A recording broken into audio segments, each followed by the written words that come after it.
Welcome back. Now that we have laid the theoretical foundations, we will apply these through using the Lindisfarne Gospel as a case study. There is a link in the description below where you can visit the Lindisfarne Gospels and see them for yourself in greater depth than we will be able to do today. The Lindisfarne Gospels are a Latin Gospel book dating from the early 8th century. Included within it is the oldest surviving translation of the Gospel into the English language. This translation was added roughly 2 centuries after the book's production by St. Aldred, where he glossed the pages with a translation into Old English. This is in keeping with the Hiberno-Saxon or insular style. An example of this is from Aldred's colophon, which is an identifying note added in Anglo-Saxon. Adolfrith, Bishop of the Church of Lindisfarne, originally wrote this book in honor of God and St. Cuthbert, and the whole company of saints whose relics are on the island.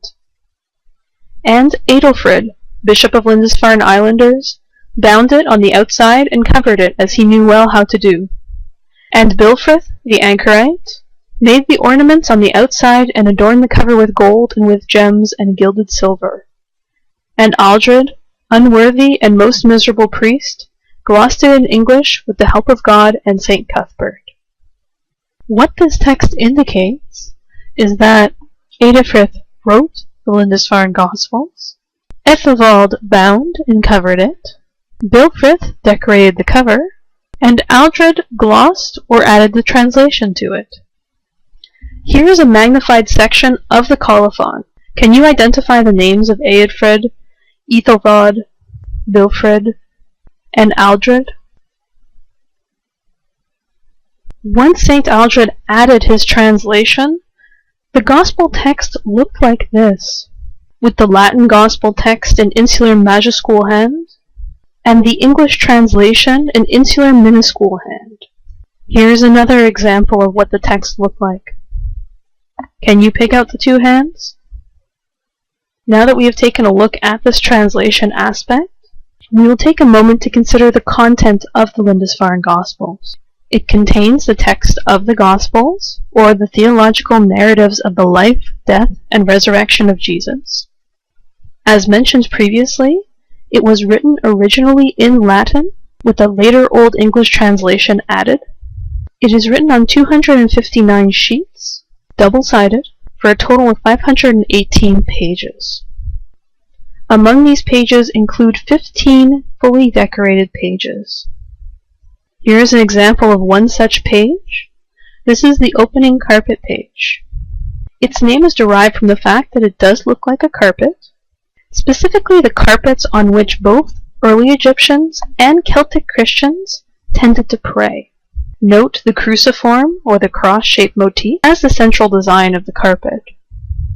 Compare this carpet page with the design of this shoulder clasp from the Anglo-Saxon Sutton Hoo ship burial. We see a very similar motif and color pattern between the two. Next we turn to another example of a carpet page. This one precedes the Gospel of Matthew. Note the lively movement and vitality within a highly disciplined page design. This is not unlike the life-giving joy of the disciplined monastic life. Here is a close-up of the upper left-hand portion of this page. Remember again the shoulder clasp. We see here again some of the same influences. Within the Lindisfarne Gospels, there are not only the 15 illuminated pages, but there are also illuminations at the beginning of certain texts. Take for example the initial P. This is the decorative beginning of St. Jerome's preface.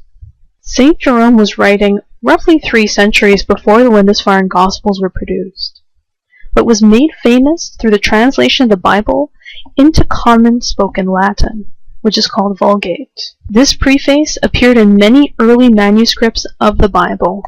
Once again, note on this page the Latin majuscule and the Old English minuscule. We've seen the specific type of curvilinear design as shown in the P before. Note the similar animal head motif to the Viking longship.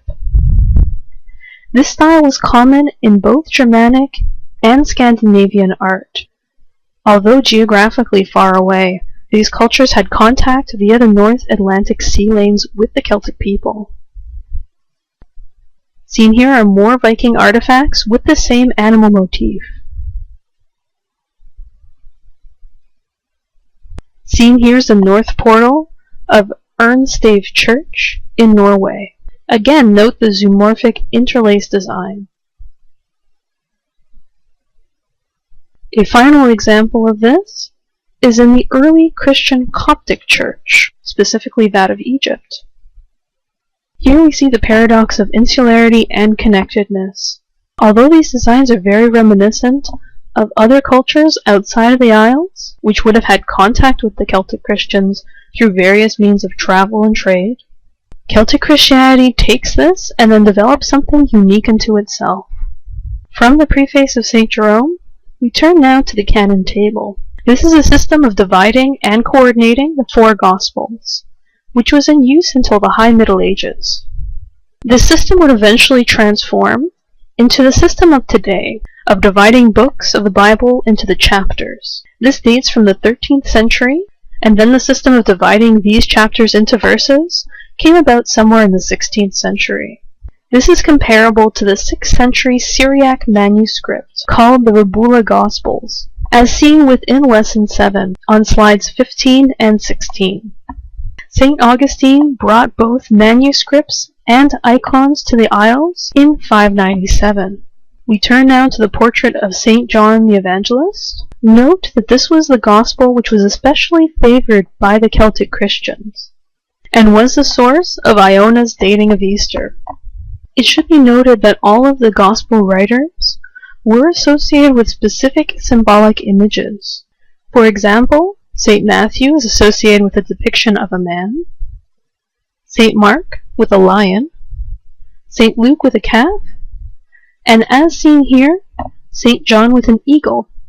We will take a moment now to consider this image in light of Eastern Christian icons. These images are similar in the frontal position of the figure, the large eyes, the flattened conception of space, and the stylized portrait style.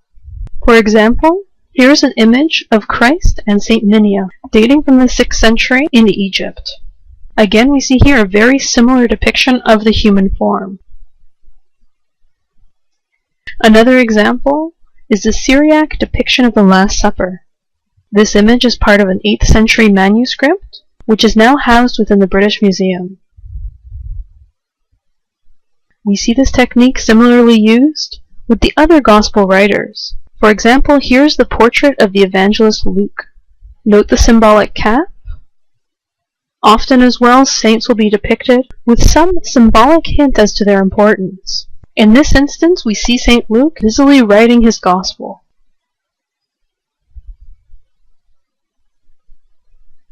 Shifting now back to the Gospel of St. John, here is the initial or the incipit page of the Gospel of John. This is, of course, the first page of the Gospel.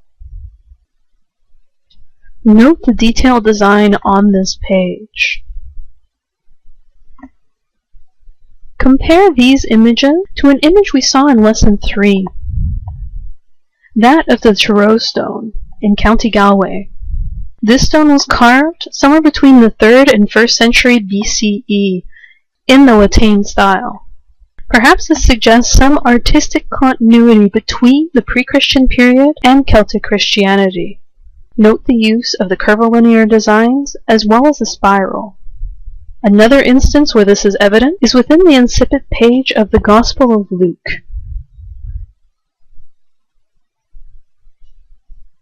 Note the precision of the interlacing, the spiral designs, as well as the stylized animal and human figures on the left-hand side. Evident here as well is the insular majuscule and minuscule. Finally, we turn to the Chi Rho page. This is the incipit page, or the beginning of the Gospel of Matthew. Chi Rho, or XP, are the first two Greek letters in the spelling of Christ, or Christos. In this image, you can see the first three letters, X, P, and I. This is also described as the Incarnation page, as it marks the beginning of the story of Jesus' birth.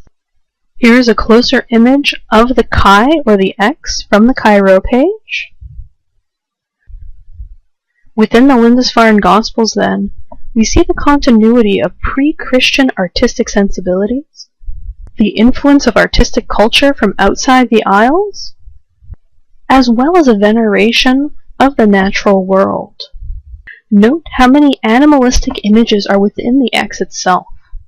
The Gospels takes all of these influences and then create something which is uniquely Celtic. As described within the first part of this tutorial, the production of this manuscript would have been very meticulous, very physically demanding, as well as very spiritual. All of these images and all of these colors were very carefully selected and put together in a very meticulous, crafted experience. With the Chi Rho page, we come to the end of the second part of this tutorial. Join me for part 3, where we will be taking a look at a variety of other artistic expressions within Celtic Christianity. As always, the link is below. I'll see you in just a moment.